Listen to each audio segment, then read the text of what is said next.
Bismillahirrahmanirrahim. Assalamualaikum warahmatullahi wabarakatuh. Selamat pagi, salam sejahtera untuk kita semua. Perkenalkan, saya Radisha Putri Maharani, selaku moderator yang akan memandu kegiatan kita pada kesempatan kali ini. Adapun tema pelatihan kita pada kesempatan kali ini yaitu strategi menyasar audiens di platform sosial yang akan dibawakan oleh Saudari Mufia Uma Nurul Aziza. Nah, untuk mengefisienkan waktu, langsung saja saya persilakan kepada pemateri. Waktu dan layar saya persilakan. Oke, baik. Recording in Terima progress. kasih kepada moderator yang memberikan saya kesempatan. Mungkin langsung saja masuk pada materi tanpa menunggu lama. Mungkin aku bisa di teks ya.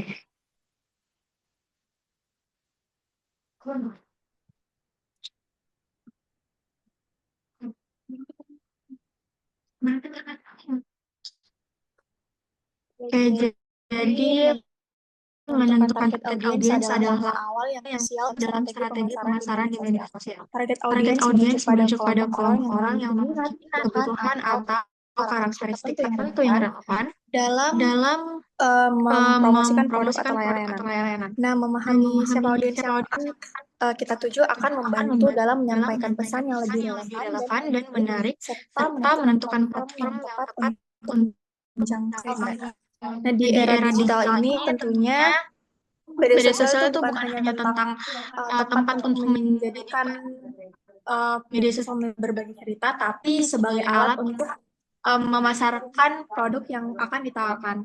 Nah, media sosial itu menawarkan kesempatan besar untuk menjangkau pasar yang lebih luas tanpa harus mengeluarkan biaya besar. Nah, oleh karena itu, kita sebagai UMKM itu penting untuk memahami strategi yang efektif dalam menyasar audiens yang tepat melalui platform media sosial. Next.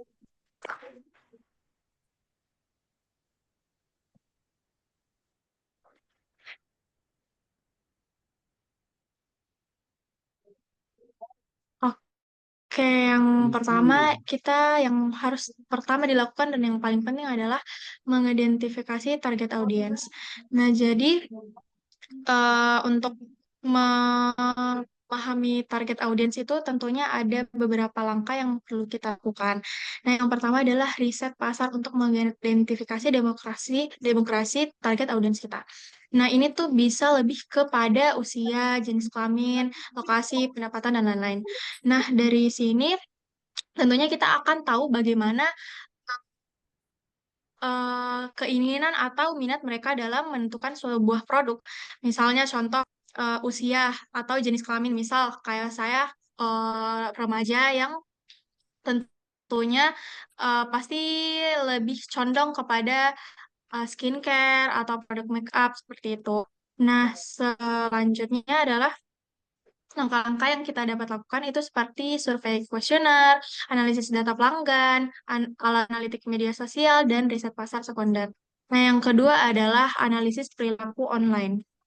Nah, tentunya untuk memahami bagaimana target audiens itu berinteraksi, itu kita tentu harus melakukan beberapa langkah, seperti yang pertama pemantauan media sosial. Nah, untuk memantau media sosial mereka itu kita bisa seperti Hootsuite, Stack Sosial, atau Brainwatch yang melacak percakapan, tagar, dan tren yang relevan dengan industri Anda dan minat audiens. Nah, yang kedua adalah melakukan analis konten yang berkinerja terbaik. Nah, seperti identifikasi jenis konten, um, untuk mengetahui bagaimana orang-orang itu berinteraksi satu sama lain. Nah, yang ketiga adalah analisis waktu posting terbaik. Nah, biasanya kalau misalnya untuk upload konten itu kita biasanya akan menganalisis uh, seberapa sering sih orang aktif, seberapa banyak sih orang yang aktif pada jam-jam tertentu seperti itu. Nah, yang terakhir adalah melakukan riset kata kunci. Nah, itu melakukan riset kata kunci itu biasanya kita memakai Google Trend atau Google Keyword atau SEMrush. Nah, yang selanjutnya adalah memahami masalah atau kebutuhan yang dapat dipecahkan. Yang langkah-langkah yang dapat dilakukan adalah umpan balik pelanggan, analisis ulasan online, partisipasi dalam komunitas online, dan analisis pesaing. Nah, next.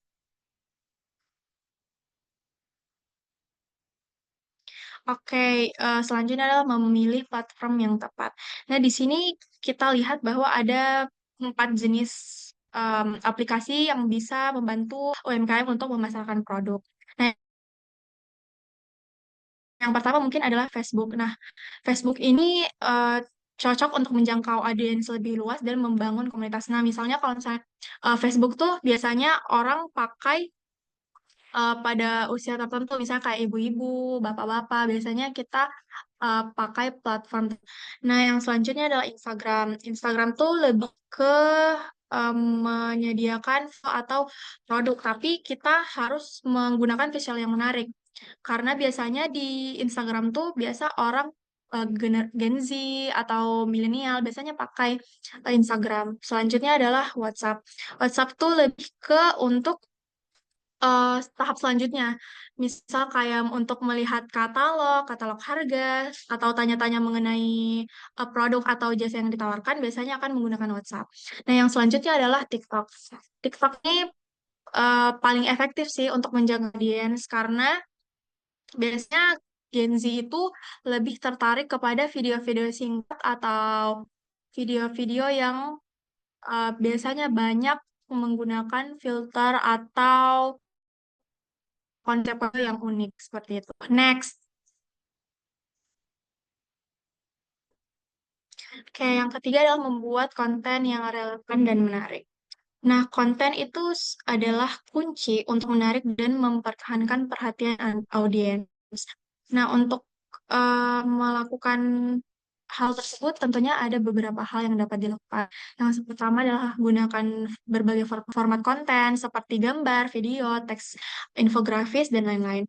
Nah, yang kedua adalah buat konten yang menghibur, informatif, atau inspiratif. Jadi kayak misalnya kalau kita mau memasarkan produk, pastinya kita kasih tahu dulu nih kayak produk kita tuh apa sih atau kayak untuk apa sih produk kita kayak gitu. Nah, yang ketiga adalah sesuaikan gaya bahasa dan nada konten dengan audiens. Nah, biasanya orang tuh kayak lebih suka gimana sih cara kita menyampaikannya, misal kayak kita lebih ke to the point atau lebih ke mengajak seperti itu. Ke mm, selanjutnya adalah gunakan visual yang berkualitas tinggi dan menarik. Ya, tentunya pasti kalau kita buat konten seperti foto atau video, pastinya orang-orang itu akan lebih tertarik jika kualitas videonya itu lebih bagus atau HD seperti itu. Nah, yang terakhir adalah gunakan bagikan konten secara teratur dan konsisten. Jadi kalau misalnya kita membagikan konten atau share konten itu, pastinya kita punya waktu atau jam-jam tertentu untuk memposting foto atau video yang akan dibagikan. Nah, dari situ tentunya orang-orang akan kayak, oh ini postnya jam segini, jadi kayak lebih rame kayak gitu. Nah, selanjutnya, next.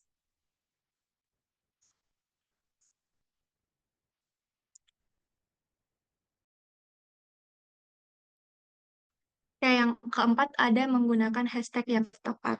Nah, hashtag ini tuh seperti apa ya, kayak bagian penting untuk mengupload karena hashtag itu membantu orang menemukan konten yang dari sekian banyak informasi.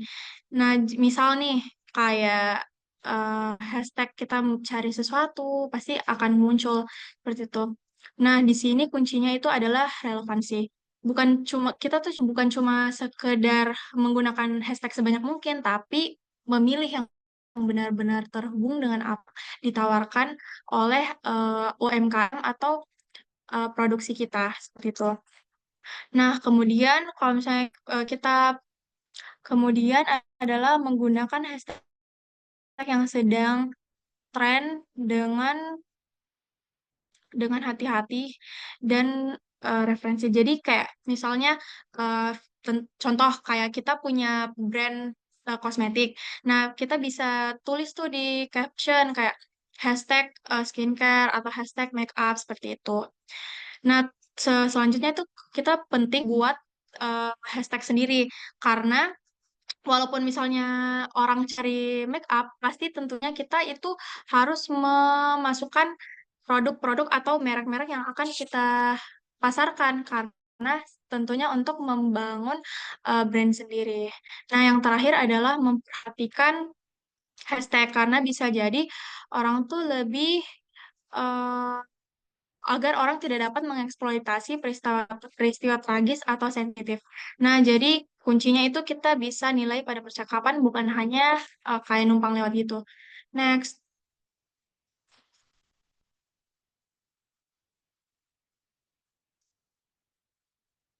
Oke, yang kelima adalah berinteraksi dengan audiens. Nah, tentunya kalau misalnya kita mau berinteraksi dengan audiens, kita harus yang pertama itu meluangkan waktu untuk meninggalkan komentar, mengajukan pertanyaan atau mengirim pesan kepada kita dan kita harus tanggapi secara sopan. Jadi kita kalau misalnya kayak ada yang DM atau yang chat, kita harus fast respon ceritanya supaya orang tuh kayak oh ternyata adminnya ini gini gini kayak gitu. Nah, kemudian kita harus ada feedback. Jangan kayak misalnya kita harus kasih tahu nih apa yang audiens butuhkan. Tanyakan juga kayak misalnya apa yang kalau udah beli atau apa kita tanya kayak apa yang kurang atau misalnya apa yang mau ditambahkan kayak gitu.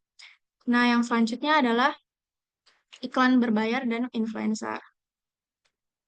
Biasanya tuh orang kalau misalnya memasarkan produk tentunya lebih ke untuk menjangkau audiens kan. Jadi kita harus lebih memperhatikan kayak memperhatikan bagaimana konten kita atau produk kita bisa disebar dengan luas. Jadi tentunya kita akan menggunakan influencer. Seperti itu. Nah, yang selanjutnya adalah mengadakan giveaway. Jadi orang tuh bakal lebih tertarik atau lebih meninggalkan respon di akun kita atau di postingan kita karena biasanya giveaway itu akan membantu seseorang dalam memasukkan uh, feedback seperti itu. Next,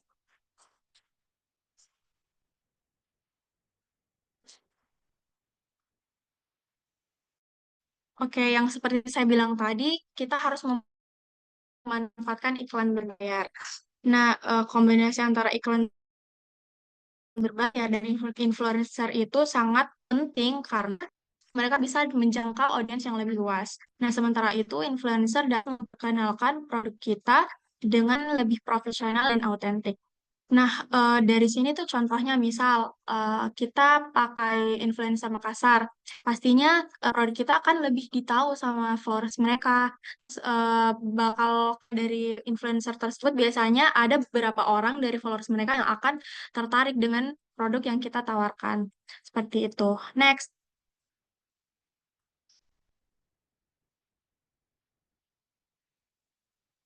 Oke, yang selanjutnya adalah manfaat dan tantangan dalam menargetkan audiens. Bisa di next.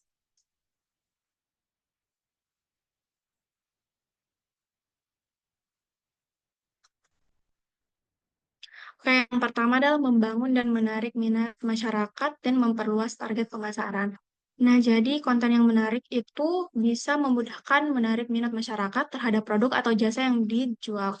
Ini pasti otomatis akan meningkatkan penjualan produk. Nah, yang kedua adalah mendapatkan feedback secara langsung. Nah, biasanya itu media sosial itu membantu menemukan konsumen potensial dan memperluas target pemasaran. Jadi, kita biasanya kalau misalnya dari em, sosial media, tentunya pasti akan mendapatkan feedback mau itu dari masukan atau pertanyaan seperti itu. Nah, yang ketiga adalah mengembangkan target pasar dan bersaing dengan kompetitor. Nah, informasi penting tentang kompetitor dapat diperoleh melalui media sosial untuk meningkatkan strategi pemasaran. Nah, analisis teknik yang digunakan kompetitor memungkinkan kita untuk melakukan strategi pemasaran yang lebih baik.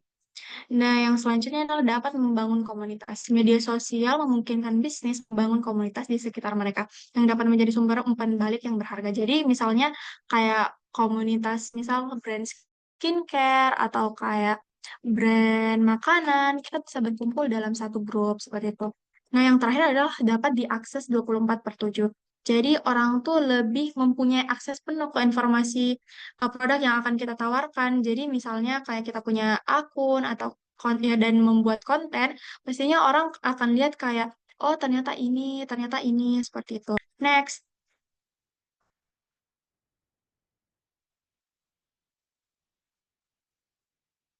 Oke, yang selanjutnya adalah tantangan. Yang pertama adalah algoritma media sosial yang berubah-ubah. Biasanya kan kalau misalnya kita lihat nih di sosial media itu biasanya algoritma platform media sosial itu sering berubah. Jadi kadang visibilitas konten itu dapat mempengaruhi jangkauan audiens. Nah, yang selanjutnya adalah persaingan yang ketat. Jadi pasti tentunya nggak bisa dipungkiri bahwa kita itu pasti akan menghadapi persaingan bisnis karena orang-orang tuh bisa saja menciptakan produk atau jasa yang akan mirip-mirip dengan punya kita seperti itu. Nah, yang ketiga adalah mempertahankan konsistensi. Gak bisa dipungkiri juga kalau misalnya kita tuh pasti bakal susah untuk mempertahankan konsistensi karena mengingat bahwa pasti kayak susah untuk memanajemen waktu seperti itu. Nah, yang selanjutnya adalah mengelola reputasi online. Nah, jadi eh, umpan balik negatif atau komentar yang merugikan dapat dengan cepat menyebar dan merusak reputasi merek jika tidak dikelola dengan baik. Jadi, misal kayak orang, misal seseorang itu kayak kecewa sama produk kita, terus kayak di-upload atau masuk di kolom komentar, itu pasti akan mempengaruhi rating dari produk kita. Nah, yang terakhir adalah mengukur ROI atau return of investment. Jadi, mengukur efektivitas kampanye media sosial dan menghubungkannya dengan hasil bisnis yang nyata akan bisa jadi tantangan. Seperti itu.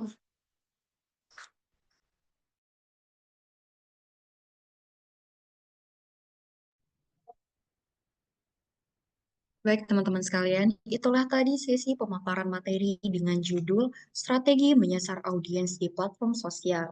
Nah, untuk memperkuat pemahaman teman-teman terkait dengan materi yang telah disampaikan, di sini saya akan membuka sesi tanya jawab. Jadi, untuk teman-teman sekalian yang kiranya memiliki pertanyaan, saya persilahkan untuk menekan tombol raise hand.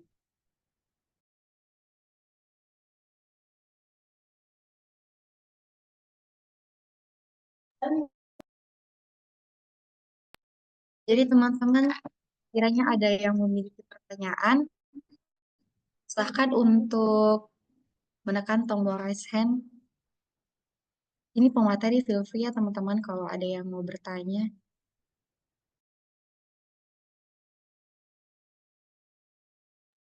Baik teman-teman sekalian, untuk pertanyaan pertama saya persilakan kepada Kak Kezia Stefani.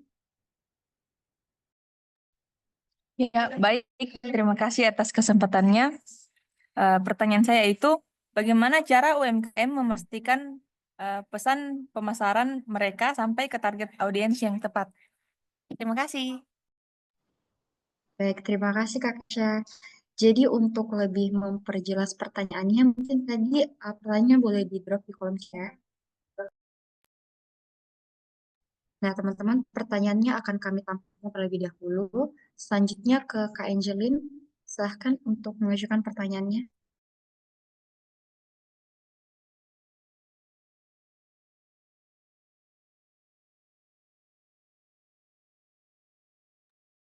Terima kasih atas kesempatan moderator. Saya ingin bertanya, bagaimana sih cara UMKM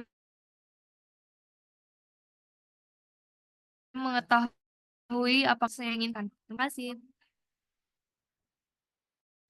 Baik, terima kasih untuk pertanyaannya. Nah, sekali lagi ingatkan teman-teman untuk lebih memperjelas pertanyaannya.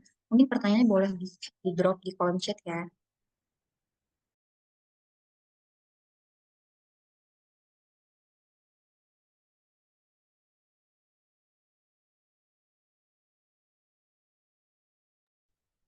Oke, selanjutnya pertanyaan terakhir dari Kak Devina. Waktu dan layar saya persilahkan.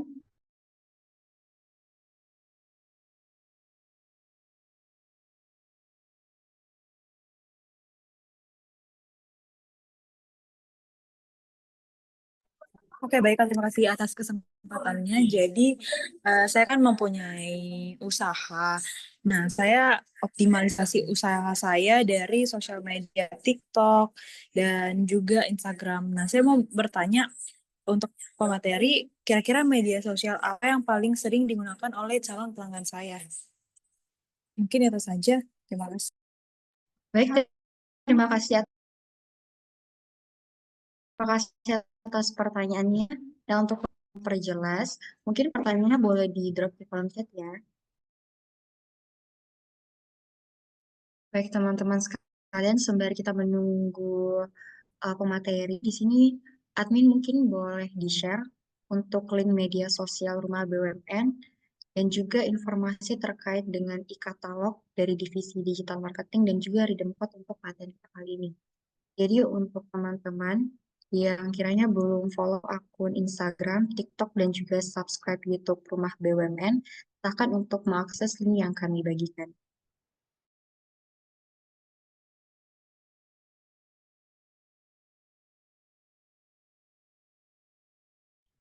Nah, saya juga izin menyampaikan teman-teman, jika kiranya ada dari teman-teman yang ingin mendaftarkan produk e-katalognya di UMKM, silahkan untuk mengakses link yang dikirimkan oleh admin, di mana ini menjadi kesempatan untuk teman-teman dalam memperluas jangkauan bisnis teman-teman.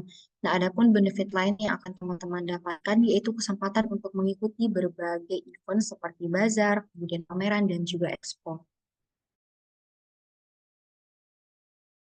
Saya persilakan kepada pemateri untuk menjawab pertanyaan pertama dari audiens. Oke, baik. Terima kasih kesempatannya, moderator. Jadi, pertanyaan yang pertama, bagaimana cara UMKM memastikan pesan pemasaran mereka sampai ke target audiens yang tepat? Ini mungkin bisa sangat atau selurus dengan pertanyaan Angelin Claudia yang menjawab bagaimana cara UMKM mengetahui apakah strategi pemasaran mereka berhasil menjangkau audiens yang diinginkan. Nah, jadi cara kita sebagai content creator ataupun UMKM yang memasarkan produk kita di media sosial itu tentunya yang pertama produk konten yang kita hasilkan atau konten yang kita buat itu dapat menjangkau audiens yang lebih banyak atau meningkatkan engagement-nya.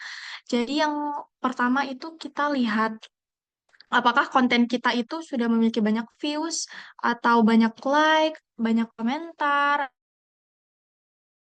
atau uh, bagaimana kita tahu selanjutnya adalah kita tahu bahwa banyak orang yang bertanya atau mengirimkan pertanyaan kepada kita melalui WhatsApp ataupun DM. Ya, nah yang terakhir adalah mungkin yang kita bisa tahu adalah peningkatan penjualan. Jadi jika memang produk yang kita tawarkan itu sampai kepada audiens dengan baik, maka tentunya akan meningkatkan penjualan dan pemasaran produk kita seperti itu. Baik, untuk Kak Kesha dan Angelin, mungkin dari Kak Kesha dulu, apakah jawabannya sudah jelas ataukah ada tanggapan?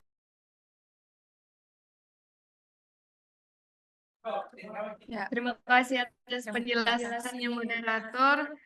Saya rasa sudah cukup jelas. Terima kasih. Baik, selanjutnya untuk pertanyaan terakhir kepada pemateri, saya persilahkan. Oke, pertanyaan terakhir tuh lebih ke media sosial apa yang digunakan oleh calon pelanggan. Nah, yang pertama kan tadi sudah dijelaskan bahwa untuk mengetahui target audiens itu kita harus melakukan riset pasar. Nah, tentunya kita harus tahu dulu nih, misal kita menjual produk skincare. Nah, skincare yang kita jual itu untuk remaja sekitar umur 15 sampai 20 tahun 20 tahunan ke atas.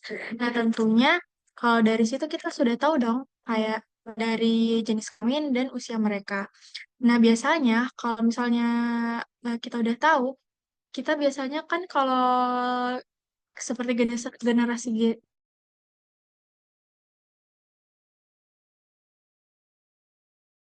generasi Z atau Gen Z itu biasanya menggunakan media sosialnya, kita udah tahu nih media sosial apa yang mereka gunakan. Jadi biasanya kita akan mengupload atau sering mengupload di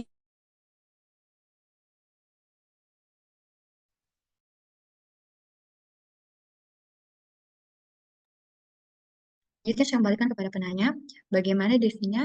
Apakah pertanyaannya sudah jelas ataukah ada yang lebih lanjut? Oh iya baik, mungkin udah cukup jawab sih dari pertanyaanku. Terima kasih. Baik teman-teman sekalian, itulah sesi tanya jawab terkait dengan materi strategi menyasar audiens di platform sosial. Sebelumnya saya ucapkan terima kasih kepada para penanya. Nah, selanjutnya saya akan membacakan kesimpulan pada paten kita kali ini. Jadi teman-teman sekalian, singkatnya strategi menyasar audiens di platform media sosial bagi UMKM itu sangat penting untuk pertumbuhan bisnis, di mana dengan memahami audiens, memilih platform yang tepat, membuat konten menarik, berinteraksi secara aktif, dan memanfaatkan iklan berbayar, UMKM akan dapat meningkatkan visibilitas merek, membangun hubungan yang kuat dengan pelanggan, dan juga mencapai tujuan pemasaran yang efektif. Kesuksesan di media sosial membutuhkan konsistensi, kreativitas, dan kemampuan untuk menganalisis data untuk terus mengoptimalkan upaya.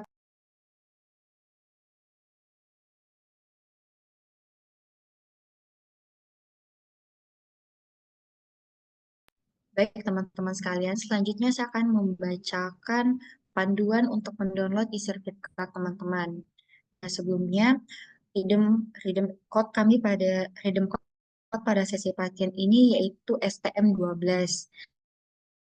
Jadi, untuk pertama-tama, teman-teman silahkan untuk login di akun link UMKM terlebih dahulu. Setelah itu, teman-teman bisa klik titik 3 pada bagian profil dan silahkan untuk mengklik akses sertifikat saya. Nah, setelah itu, teman-teman silahkan untuk memasukkan redeem code dan sebelumnya biasanya teman-teman akan diarahkan untuk mengisi link kuesioner atau survei terlebih dahulu. Nah, setelah teman-teman mengisi link survei dan juga memasukkan redeem code-nya, teman-teman boleh langsung untuk mendownload sertifikatnya dalam bentuk PDF.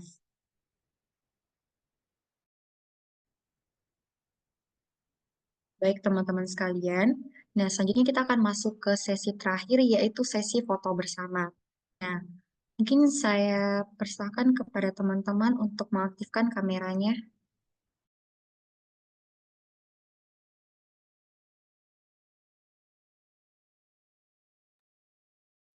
Mungkin teman-teman lain yang tidak terkendala jaringan, boleh diaktifkan kameranya, teman-teman. Kita akan melakukan sesi kali ini.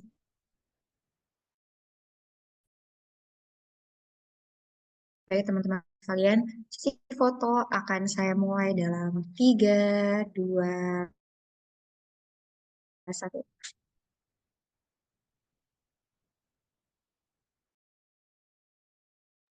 Jadi kita akan foto menggunakan pose ARB ya, teman-teman. Seperti ini. Sesi foto bersama akan saya mulai dalam 3, 2, 1.